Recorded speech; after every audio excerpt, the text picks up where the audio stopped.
Assalamualaikum semua. Halo, perkenalkan kita dari kelompok 1 dari Kimia 5B. Ada Seni, Sofia, dan Silmi. Di video kali ini kita akan bahas tentang pencemaran pada sungai. Hai, namaku Kiko.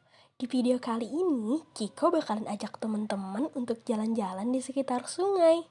Teman-teman tahu nggak sih, Kiko paling seneng loh kalau diajak jalan-jalan melihat pemandangan. Apalagi menyusuri sungai. Kiko kan bisa lihat banyak sekali komponen biotik sama abiotiknya. Yes, akhirnya sampai. Kalian bisa lihat kan indahnya sungai?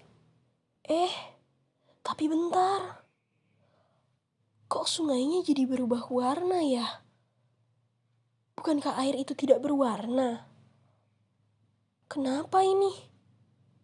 Ada apa di dalam sungai? Kiko jadi penasaran.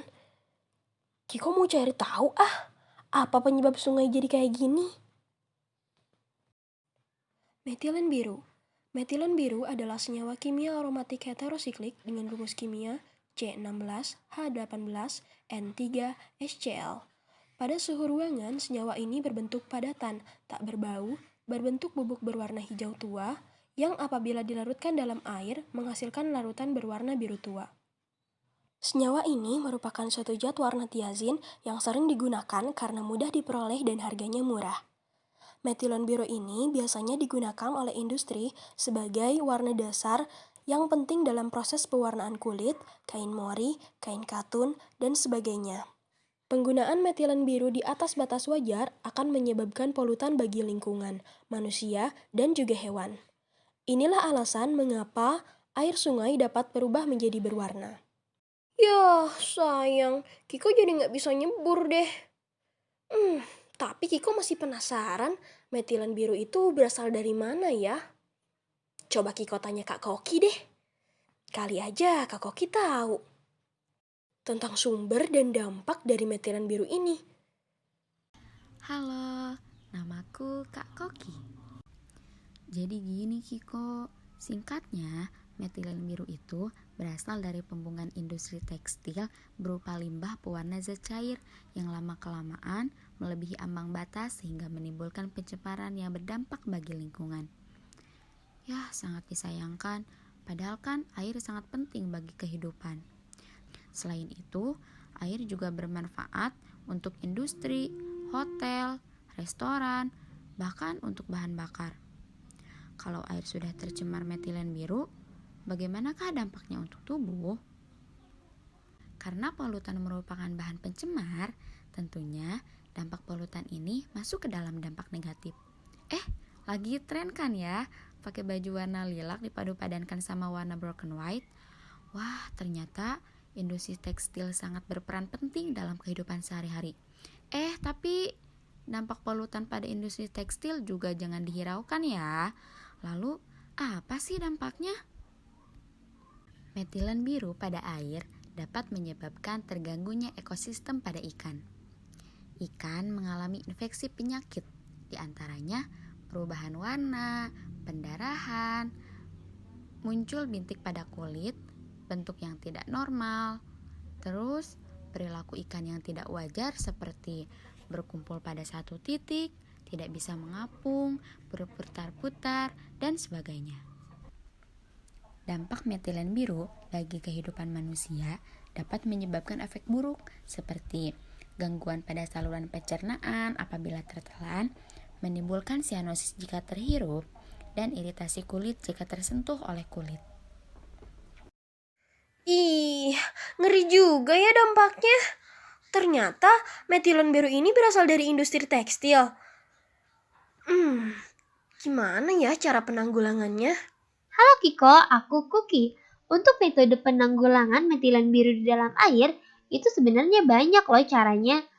Bisa pakai filtrasi, adsorpsi, kromatografi, koagulasi, fotokatalis, dan sedimentasi atau yang lainnya. Tapi pada kesempatan kali ini, aku mau ngejelasin lebih detail mengenai fotokatalis. Kenapa fotokatalis? Karena dengan menggunakan metode pemisahan fotokatalis, ini ada beberapa keuntungan. Di antaranya, dapat mendegradasi dan mereduksi senyawa organik dan anorganik menjadi molekul yang lebih sederhana, aman, praktis, ekonomis, memiliki serapan pada daerah sinar UV, dan ramah lingkungan. Pada penelitian yang dilakukan oleh Vishal Sarman dan kawan-kawan pada tahun 2020, metode fotokatalis dengan menggunakan komposit ZNO, MOS2, dan polimer pani dapat digunakan untuk mendegradasi metilen biru.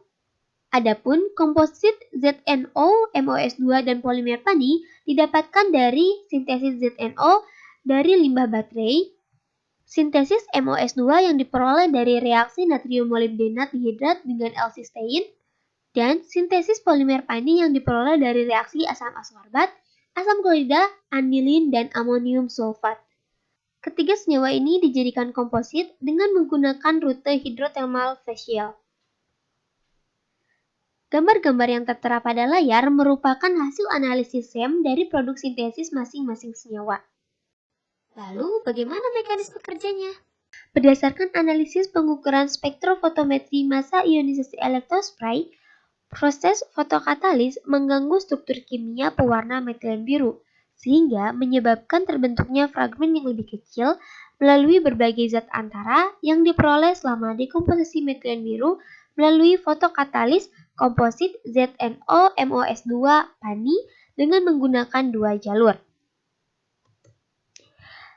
Pada awalnya, sinar matahari memantulkan cahaya sehingga terjadi penyerapan energi cahaya. ZNO yang digunakan merupakan bahan yang bersifat semikonduktor, sehingga dapat memicu pembentukan hidroksi radikal. Penyerapan energi cahaya yang sama atau lebih tinggi dari energi pada celah pita ZNO mengarah pada pembentukan elektron dari pita valensi ke pita konduksi. Namun, karena potensial untuk pita valensi ZNO lebih positif daripada potensial redoks standar hidroksi, maka dapat mengoksidasi OH- menjadi radikal hidroksi yang bersifat mengoksidasi dan dapat menghasilkan dekomposisi langsung pewarna metilen biru. Selain itu, nilai potensial pita konduksi MOS2 lebih positif dibandingkan dengan nilai potensial pita konduksi dari ZNO, maka pasangan elektron dari pita konduksi ZNO ditransfer ke pita konduksi dari MOS2. Elektron yang ditransfer ini pada permukaan MOS2 dapat bergabung dengan oksigen yang teradopsi sehingga membentuk O2- radikal melalui fotoreduksi, yang selanjutnya akan bereaksi dengan H+ membentuk hidrogen peroksida. Kemudian, akhirnya, hidrogen peroksida akan menghasilkan radikal hidroksi.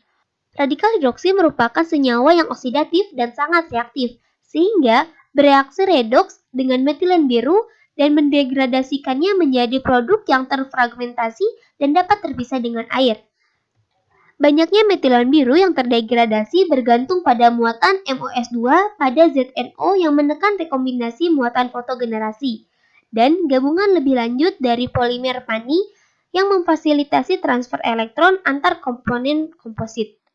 Hasil fotokatalis dengan komposit ZNO yang didoping dengan MOS2 dan polimer pani berhasil mendegradasi metilen biru sebanyak 99,6%. Oh, seperti itu ya.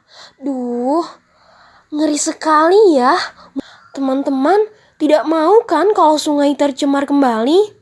Untuk itu, Kiko mengajak kalian buat save lingkungan dengan cara tidak memakai bahan kimia secara berlebihan, bijak dalam penanganan, dan usahakan untuk mencintai lingkungan. Sepertinya perjalanan Kiko hanya sampai di sini. Setidaknya kita sudah mengetahui kan apa itu metilen biru, dampak dari metilen biru, sumbernya dari mana, dan cara penanggulangannya. Lain kali, semoga Kiko dapat bertemu kalian lagi ya untuk menjelaskan hal lain tentang masalah lingkungan. Kalau gitu, Kiko pamit undur diri ya. Dah.